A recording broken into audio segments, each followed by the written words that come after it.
Did you know India's most expensive female artist started painting at the age of 8? Let me take you through lives of 4 incredible women who changed Indian art forever. Welcome to day 3 of reading high quality art literature, and today we're reading Desi Art Mag's piece on Female Masters of India. Let's start with talking about Amrita Shergill, who at the age of just 19 was already winning gold medals in Paris. But here's the plot twist. She left all of that and came back to India. Why?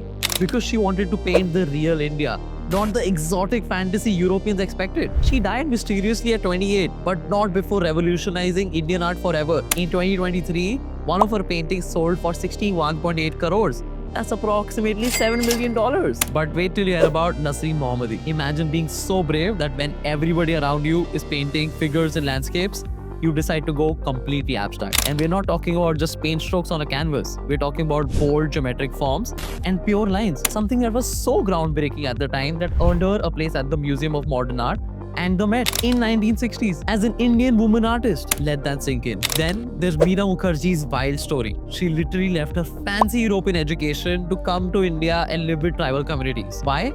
Because she wanted to learn ancient metal casting techniques that were almost forgotten. She turned traditional craft into fine art, making sculptures about everyday Indian workers when no one else would. And finally, Arpita Singh, who started painting on newspaper and magazine because she could not afford canvas. Now, her work sells for millions of dollars.